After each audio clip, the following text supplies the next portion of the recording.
who's become a Hollywood leading lady, will go beyond the surface with Gugu Mbatha. And the star of Purple Hearts with more than 16 million followers, actress and singer Sophia Carson. And what David Beckham revealed. And she's friends with Oprah? Gugu Mbatha tells us about her new series and her connection to British royals. Wow. Coming up after this.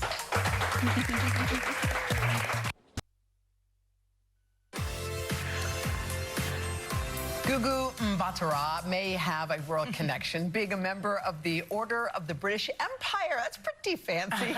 She certainly is making a name for herself in Hollywood. Beginning this Friday, you guys are going to see her in the new psychological thriller, Surface. She plays Sophie, who's suffering from extreme memory loss and trying to piece together her old life. Take a look. Sophie. I'm sorry, do I know you? Yeah. You were at the restaurant. We need to talk. Who are you? Your husband's coming. Look, he's not who you think he is, okay? He's not telling you everything. What are you talking about? You ever think there's more to what happened on the boat that day? Oh, is there more? Oh, So much more. no. Is there more that happened? We can tell what drew you to this thing. Oh my gosh. Yeah, it's juicy. Yeah. It's really juicy. There's so many twists and turns, and yeah, it's really very compelling story. Are those are those the types of projects you're drawn to, where it's like you can't decide who's good, who's bad, all like sort of the nuance? Yeah, I mean, the script, when I first read the first script of this, it really kept me guessing. You know, it's got that noir, Yes. you know, sexy sort of love triangle going on. You know, we're in San Francisco, which is so iconic. And yeah, just the whole concept of, you know, losing your memory, for me, was just such an interesting challenge as an actor, because you know, the audience are on your side. They know as much as your character does at the beginning, you know, which is really a fun place to start. Well, your character is riveting, but when I'm looking at you, I'm thinking that your life could have taken a whole different path if you had chosen. You enjoy painting. Like, painting is one of the loves of your life. Did you feel like you had to make a choice when it came to the arts, or how did you play that? Yeah, I loved painting growing up. I mean, I loved dance. I was, you know, I was always in after-school clubs and sort of had my hand in everything growing up. But painting I really, really loved. But I found that it made me sort of quite introspective, and I loved sort of acting because it brought me out of myself more. But weirdly, in the pandemic, because we were all so isolated and I couldn't act, I got back into painting again. So it's kind of funny, I think, you know, when you're a creative person, if one outlet is sort of stopped, you know, you spring a leak somewhere else, you know, so that's how I got back into it. Well, you do such beautiful portraits. I was looking this morning. Oh, that's my friend Chike, my best friend. Yeah.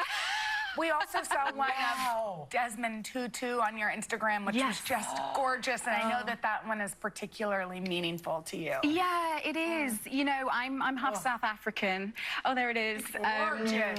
And I did that, you know, when he passed away, you know, over Christmas. My dad grew up in South Africa, and Desmond Tutu actually taught him at school. Wow. So he would always tell me, you know, they studied Charles Dickens in his South African high school. Stunning. Oh, thank you.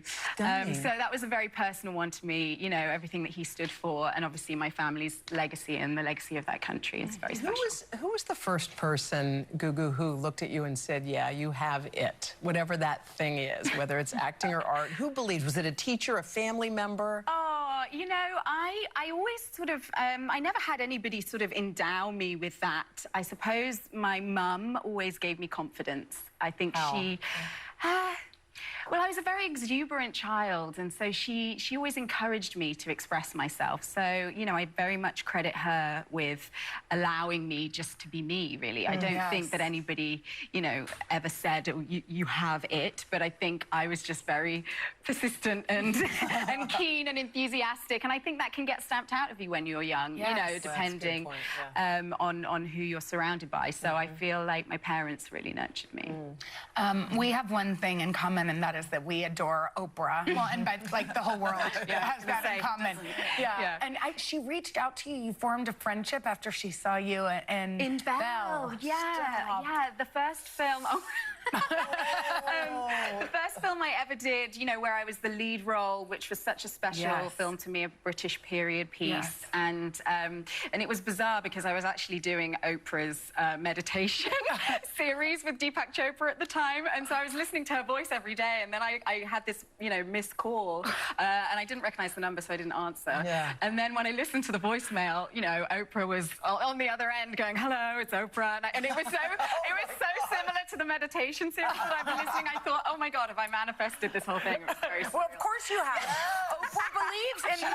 That's what you do. You had a vision, and it came true. Gugu, it's what a pleasure it is to visit with you. It's so fun to watch you soar. It's really, really great. Thank you. And you all can catch Surface. It's streaming on Apple TV Plus starting this Friday. Coming up next, don't throw away the tea bag from your morning cup of tea. We're going to show you some home cleaning hacks that really, really work. Coming up after this. Ever notice